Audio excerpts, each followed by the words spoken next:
প্রতিনিধিরা আছেন। প্রথমে আমাদের যে প্রেস রিলিজ ধৃতিমান সেনগুপ্ত অভয় মঞ্চের, তিনি আপনাদের শোনাবেন পড়ে। 2024-এর 9 আগস্ট কলঙ্কজনক ইতিহাস রচিত হয় এই কলকাতায়, এই বাংলায়। মেডিকেল শিক্ষা প্রতিষ্ঠানে আর.জি. কর মেডিকেল কলেজ হাসপাতালে চিকিৎসক পিজিটি তরুণীর উপর নির্মম নির্যাতন, ধর্ষণের পর নৃশংস হত্যা। ঘটনার বৈশ্বিকতায় আলোড়িত হয় বাংলার বিবেক। রাজ্য দেশের মানচিত্রে সীমানা পেরিয়ে আন্তর্জাতিক আলোচ্য বিষয় হয়ে ওঠে বাংলার নারীর মর্যাদা সম্ভ্রম, যা আজ ভুলণ্ঠিত রাজ্যের প্রথম মহিলা মুখ্যমন্ত্রীর আমল। 14ই আগস্ট থেকে দিনের পর দিন রাত দখল বাংলার মামলে। লন্ডন, ওয়াশিংটন, প্যারিস, অ্যামস্টারডাম সহ সর্বত্রই শুধু এই ধিক্কার। বাংলা তথা এদেশের মানুষ শাসকের বদান্যতায় উন্নাও, হাতরাস, মণিপুর, পার্কস্ট্রিট, কামদুনি, বেডগ্রাম, সর্বশেষ কোন্নগর, ক্যানিকরের ঘটনা আলাদা বৈশিষ্ট্য বহন করছে। শিক্ষা প্রতিষ্ঠান বা আমাদের কাছে পবিত্র স্থান স্যাংচুয়ারি, তার অভ্যন্তরে এই ঘটনা আমাদের সব রকমের খারাপ ইতিহাসকে ম্লান করেছে। দ্বিতীয়ত, আজ পর্যন্ত অভয়া, তার পরিবার, সারা বাংলার মানুষ বিচার পাননি। যেটুকু বিচার হয়েছে তা অসমাপ্ত, অপর্যাপ্ত। প্রকৃত সত্য উদ্ঘাটন না হওয়ায় অপরাধীরা বেলাগাম অপরাধ সংগঠিত করতে পারছেন। অপরাধী, দুর্নীতি, শাসক নেক্সাস আজ স্পষ্ট। শাসক রাজ্যের মুখ্যমন্ত্রী দ্রুত নির্দিষ্ট একজনের ফাঁসি চেয়ে প্রকৃত অপরাধীদের আড়াল করতে চেয়েছেন। সিবিআই তদন্তের দীর্ঘসূত্রিতায় আসল অপরাধীদেরকে আড়াল করছেন। আর কেন্দ্রীয় সরকারের মাননীয় মন্ত্রীরা রাজ্যে বারবার আসলেও অভয়ার পরিবারের সাথে দেখা করতে চাননি। অভয়ার মা বাবা, দেশের মহামান্য রাষ্ট্রপতি, প্রধানমন্ত্রী, স্বরাষ্ট্রমন্ত্রী কারোর সঙ্গে দেখা করতে চেয়েও পারেননি। এই যন্ত্রণা লুকাবো কোথায়? আমরা প্রতি মাসে 9 তারিখে শহীদ দিবস হিসেবে পালন করি। এই 11 মাস প্রায় প্রতিদিন কোথাও না কোথাও রাজপথে অথবা আলপথে অভয়া মঞ্চ বিচার চেয়ে আওয়াজ তুলেছে। যতদিন না বিচার পাবো এবং আরো অজস্র অসহায় অভয়াদের নিরাপত্তা সুনিশ্চিত না হবে, আমাদের লড়াই জারি থাকবে। 9 আগস্ট অভয়া হত্যার প্রথম বর্ষপূর্তি। ওই দিন বাংলার সকল গণতন্ত্রপ্রিয় মানুষকে নিয়ে বিকেল 4টের সময় কালীঘাট চলো ডাক দিচ্ছে অভয়া মঞ্চ। কলকাতা লাগোয়া মূলত 4টে জেলা থেকে মানুষ অংশ নেবেন এই মিছিলে। অভয়া মঞ্চ একটি অদলীয় রাজনৈতিক সংগঠন। দলমত নির্বিশেষে সকল প্রতিবাদী মানুষকে হাজরা মোড় থেকে এই মিছিলে অংশগ্রহণের আবেদন জানাচ্ছি। অন্যান্য জেলায় সারাদিন প্রতিবাদী কর্মসূচি চলবে। সকালবেলায় রাখি বন্ধন হবে অভয়া মঞ্চের উদ্যোগে বা সমমনোভাবাপন্ন সংগঠনগুলোর উদ্যোগে। এরপরেই 14ই আগস্ট আবার রাত দখল। রাত 12টার পর স্বাধীনতা দিবসে জাতীয় পতাকা উত্তোলন করে রাত দখলে অংশ নেবেন উত্তর থেকে দক্ষিণবঙ্গের গ্রাম শহরের প্রতিটা পরিবার। আগামী 9 জুলাই শ্রমিক কর্মচারীদের আহ্বানে সর্বভারতীয় সাধারণ ধর্মঘট। শ্রমকোড বাতিল সহ শ্রমের মর্যাদা, সমকাজে সমবেতন, কর্মরত নারী, শ্রমিক, কর্মচারী নিরাপত্তা ও বেতন ভাতার বৈষম্য দূরীকরণ, স্থায়ী পদে কর্মসংস্থান ও অস্থায়ী কর্মচারীদের নিয়মিতকরণ সহ বিভিন্ন দাবিতে এই ধর্মঘট হতে চলেছে। অভয়া মঞ্চ এই ধর্মঘটের প্রতি সংহতি জ্ঞাপন করছে, ধর্মঘটকে সফল করার আহ্বান জানাচ্ছে, অভয়ার বিচার ছিনিয়ে আনার প্রত্যয় ঘোষণা করছে। ধর্মঘটের প্রতি সংহতি জানিয়ে অভয়া মঞ্চের মিছিল হবে ধর্মঘটের দিন অর্থাৎ 9 জুলাই বিকেল 4:30 থেকে। মিছিল শুরু হবে মৌলালির মোড় থেকে, শেষ হবে রাজাবাজার মোড়ে এবং একটি সংক্ষিপ্ত সভা সেখানে অনুষ্ঠিত হবে। দ্রুত অভয়ার বিচার প্রক্রিয়া শেষ করতে হবে, অপরাধীদের দৃষ্টান্তমূলক শাস্তি দিতে হবে। 2, অভয়ার মৃত্যুর 11 মাসে অসংখ্য অভয়া নির্যাতন ও হত্যা হয়ে চলেছে। দুর্নীতি, অপরাধ, শাসকযোগী মূল কারণ। রাজ্য সরকারকে উপযুক্ত ব্যবস্থা নিতে হবে। ঘটনা ঘটে যাওয়ার পর বিচার যেমন জরুরি, ঘটনা যাতে না ঘটে সেই বিষয়টা সুনিশ্চিত করা এবং নিরাপত্তা দেওয়াটাও প্রশাসনের অন্যতম প্রধান কর্তব্য।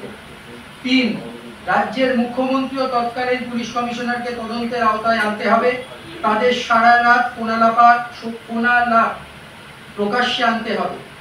4, কেন্দ্রীয় সরকারকে উপযুক্ত ব্যবস্থা গ্রহণ করতে হবে যাতে সারা দেশ জুড়ে মহিলাদের উপর পৈশাচিক নিপীড়ন বন্ধ হয়, জঘন্যতম অপরাধীরা উপযুক্ত সাজা পায়, কেন্দ্রীয় সরকারের অধীন তদন্তকারী সংস্থা সিবিআইকে যথাযথভাবে তদন্তের কাজ করতে হবে। ধন্যবাদান্তে পুণ্যব্রত গুণ, কমনস চৌধুরী, মনীষা আদক, আহ্বায়ক। ধর্মঘট, সেই ধর্মঘট আমরা 9 তারিখ, তো প্রতি মাসের 9 তারিখ আমাদের কাছে শহীদ দিবস, আমরা শহীদ দিবস পালন করি। 9ই জুলাইও তার ব্যতিক্রম হবে না। আমরা 9ই জুলাই ধর্মঘট থাকা সত্ত্বেও ধর্মঘটকে সংহতি জানিয়ে আমরা আমাদের মিছিল করি। 9ই অগস্ট আমরা 9ই জুলাই মিছিল হবে। 9 জুলাই মিছিলের রুট মৌলালি থেকে রাজাবাজার, খুব ছোট্ট একটি রাস্তা, কিন্তু আমরা কটার সময়? বিকেল 4টে থেকে মিছিল শুরু হবে এবং মিছিল শেষে 4:30 মিছিল আমাদের শুরু হবে, আর মিছিল শেষে আমরা রাজাবাজারে আমাদের একটা সংক্ষিপ্ত সভা হবে। 9ই আগস্ট আমরা প্রথমেই বলি, আমরা অভয় মঞ্চের যা সিদ্ধান্ত সেটা জানাবো। আমাদের West Bengal junior doctors front তারাও হয়তো কিছু কর্মসূচি নেবে, সেটা আমরা জানতে পারছি। এখন কি কর্মসূচি? আমরা হাজরা মোড়ে জমায়েত হবে। আমরা হাজরা মোড় কেন ওই দিন নিলাম সেই কথাটা একটু বলে নিই আগে। আমাদের গত 29শে জুন একটি মিছিল ছিল। আমাদের রাজ্যের ঘটে চলা যে অন্যায় অবিচার, তার মধ্যে আপনারা দেখেছেন 9 বছরের একটি শিশু, সে রাজনীতি জানে না, দল জানে না, সে কোনো ধর্ম জানে না, সে তার বাড়ির উঠোনে খেলছিল, সেই হুসেনের মেয়েটাকে ঝেড়ে দে এই বলে কিছু উল্লাসকারী যারা ভোটে জিতেছে তারা তাকে বোমা মারে এবং সে মারা যায়। তার প্রতিবাদে এবং অভয়ার ন্যায় বিচারের দাবিতে এবং কসবা ল কলেজে যে নৃশংস ঘটনা ঘটেছে তার প্রতিবাদে আমরা 29শে জুন মিছিল করছিলাম। রবিবার রাত্রিবেলা আমরা মিছিল করছি পুলিশকে জানিয়ে যে আমরা গড়িয়াহাট থেকে হাজরা মোড় মিছিল করতে চাই। পুলিশ আমাদেরকে বলেছিল যে আপনারা হয়তো হাজরা মোড় অব্দি যেতে পারবেন না, রাসবিহারী অব্দি অবশ্যই আসবেন। আমরা হাজরা মোড় কেন যাওয়া যাবে না? না, হাজরা মোড় হয়তো একটু অসুবিধা হবে। কথা হয়েছে, কোনো লিখিত কোনো কথা নেই, আমরা জানিয়ে দিয়েছিলাম পুলিশকে মেল দিয়ে 2 বার। তারপরেও আমরা দেখলাম আমাদেরকে লেক মার্কেটের সামনে আটকে দেওয়া হলো। আমরা অতীতে কোনোদিন ব্যারিকেড ঠেলে মিছিল করিনি, আমরা কোনো অশান্তি করিনি এবং সেদিনও কোনো ব্যতিক্রম ঘটেনি। আমাদের মধ্যে অনেক প্রতিবাদী চেয়েছিলেন এবং আমরা এটা লক্ষ্য করছিলাম যে সেদিন চাইছিল পুলিশ যে আমরা একটা সরু একটা ব্যারিকেড দড়ি দিয়ে বাঁধা আছে, যে কোনো 5 জন ঠেলে ওই ব্যারিকেডটা উঠে যায়। তারা চাইছিলেন আমরা ওই ব্যারিকেডটা ঠেলি, আমরা একটা অশান্তি করি এবং যাতে তাদের বলার জায়গা হয় যে এই মিছিল অভয় মঞ্চের মিছিলেও অশান্তি হচ্ছে। আমরা কোনো দল করি না, নিশ্চিতভাবেই রাজনৈতিক ইস্যুতে আমরা আন্দোলন করি, আমাদের রাজনীতি। আমাদের সংগঠন এখনো সেই সরাসরি সিদ্ধান্ত নেয়নি। অতীতে আমাদের অভিজ্ঞতা হচ্ছে 1 অক্টোবর আমরা মিছিল করি, পুলিশ 163 ধারা দিয়েছিল, আমরা মামলা করে তার অনুমতি নিয়েছিলাম। 15ই অক্টোবর দ্রোহের কার্নিভাল যেদিন আমরা করি এই ধর্মতলায়, সেদিনেও আমাদের পুলিশ অনুমতি দেয়নি। হঠাৎ করে আগের দিন রাত্রেবেলা তারা 163 ধারা দিয়েছিল, মানে অতীতের 144 ধারা। আমাদেরকে আদালতে যেতে হয় এবং আদালত থেকে অনুমতি নিয়ে আমাদের সেদিন দ্রোহের কার্নিভাল করতে হয়েছে। এক্ষেত্রেও প্রয়োজনে আমরা আদালতে যাব এবং প্রয়োজনে আমরা আদালতে নাও যেতে পারি, আমরা পুলিশকে জানিয়েই যাব যে আমরা ওই দিন হাজরাতে আসবো এবং আমরা হাজরা থেকে কালীঘাট যাব। না, আপনারা আদালতে গেলেন, কোনো দল কোনো কর্মসূচি নিতেই পারে, সে নিয়ে আমাদের কিছু বলার নেই। আমাদের কর্মসূচি কালীঘাট চলো। আমরা গত 1 বছর 9 তারিখ কোনো না কোনো আমরা অভয়ার ন্যায় বিচার চেয়ে রাস্তায় আছি। 9ই আগস্ট তার ব্যতিক্রম হবে না। এবং তিলোত্তমার বাবা মার সাথে আমাদের কথা হয়েছে, আপনারা হয়তো ইতিমধ্যেই দেখবেন, তারা গতকাল প্রচার মাধ্যমেও বলেছেন যে তারা আমাদের কর্মসূচিতে কালীঘাটে আসবেন এবং হাজরাতে যে কর্মসূচি শুধু তিলোত্তমার মা বাবা না, আমাদের কাছে এই রাজ্যের ঘটে চলা সমস্ত নির্যাতিতাদের এই সময়কালে আমরা তাদেরকে সবাইকে এখানে আনতে চাইছি। এ বড় যন্ত্রণা তাদেরকে সামনে আনা, তাও আমাদের হয়তো অভয়ার ন্যায় বিচারের দাবিতে তাদেরকেও হয়তো আমাদের সাথে পা মেলাতে হবে, বুকে যন্ত্রণা চেপে রেখে। বিজেপির ডাকা নবান্ন অভিযানে আপনাদের সমর্থন আছে? বিজেপি কোনো রাজনৈতিক দল যে কর্মসূচি ঘোষণা করেছে সেটা রাজনৈতিক দলের সিদ্ধান্ত।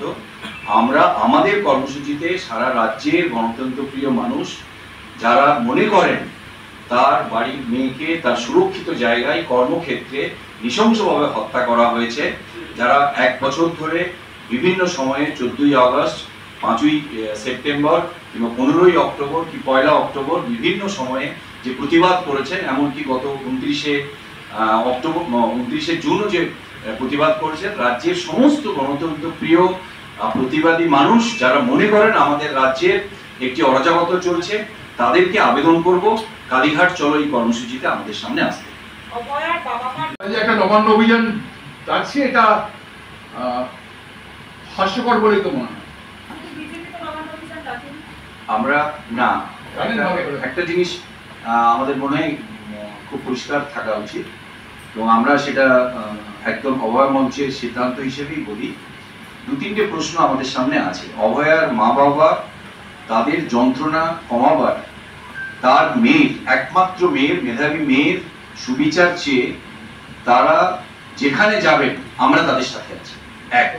দ্বিতীয়ত কথা, কিন্তু সেই সুবিচার পাওয়ার ক্ষেত্রে যা যা ঘটনা আমাদের সামনে ঘটছে সেই কথাগুলোও আমাদেরকে মনে রাখতে হবে। আমরা দেখেছি এই রাজ্যে যখন আমাদের স্বরাষ্ট্রমন্ত্রী এসছেন, তার মা বাবা খড়কুটোর মতো তার কাছে একবার যেতে চেয়েছিলেন, তারা পারেননি। আমরা দেখেছি আমাদের রাজ্যে এই সময়কালে আমাদের দেশের স্বাস্থ্যমন্ত্রী এসেছিলেন, কিন্তু তারা দেখা করতে পারেননি। তার মা বাবা বারে বারে চিঠি লিখায়, অভয়ার মায়ের কান্না আমরা শুনতে পাই। আমরা হয়তো একটু যন্ত্রণা আমাদের কমতো এই সময়কালে, যেহেতু সময়ের সাথে মানুষের একটু যন্ত্রণা কমে, কিন্তু আমাদের কমেনি। কারণ আমরা দেখেছি সেই 9ই আগস্টের পরে আমাদের রাজ্যের এরকম অনেক মায়ের চোখের জল, অনেক যন্ত্রণা বারে বারে ঘটেছে। সে জয়নগরে ঘটেছে, জয়গাঁয় হয়েছে, কালীগঞ্জে হয়েছে, গৌরাঙ্গনগরে হয়েছে, সুলুমগুড়িতে হয়েছে, কোন্নগরে হয়েছে, ফারাক্কায় হয়েছে। এই মায়েদের কান্না আমরা প্রতি রাতে শুনতে পাই। তাই আমরা অভয়ার মা বাবার সাথে আমরা আছি, এবং আমরা মনে করি শেষ তক আমরা লড়াই করব, এবং আমাদের অভয়ার ন্যায় বিচারের লড়াই আজকে সারা রাজ্যের নারীদের সুরক্ষার লড়াইয়ের সাথে এক বিন্দুতে মিলে আছে। তাই আমরা আছি একমাত্র, যেহেতু তদন্তকারী সংস্থা তারা করতে পারে। এর পাশাপাশি অভয়ার মা বাবা প্রায় 51টি প্রশ্ন তুলে সিবিআই এর ইনভেস্টিগেশনের ফাঁক ফোকর কোথায় কোথায় আছে, কতগুলি ডিএনএ আছে, কোথায় কোথায় সিবিআই তার তদন্ত করেনি। কারণ শিয়ালদা কোর্টের বিচারক যে রায় দিয়েছেন সেখানে বলেছেন প্রথম 4 দিন কলকাতা পুলিশ যে তদন্ত করে সেই তদন্ত প্রক্রিয়ার উপরে শুধু ম্যাগনিফাইং গ্লাস দিয়ে সেটাকে বড় করে দেখিয়েছে সিবিআই নতুন কিছু করেনি। এটা শিয়ালদা কোর্টের বিচারকের রায়ে পরিষ্কারভাবে লেখা আছে। অতএব তার উপরে দাঁড়িয়ে অভয়ের মা বাবা কলকাতা হাইকোর্টে একটি মামলা করেন, তিনি সিবিআই এর রিট পিটিশন করেন।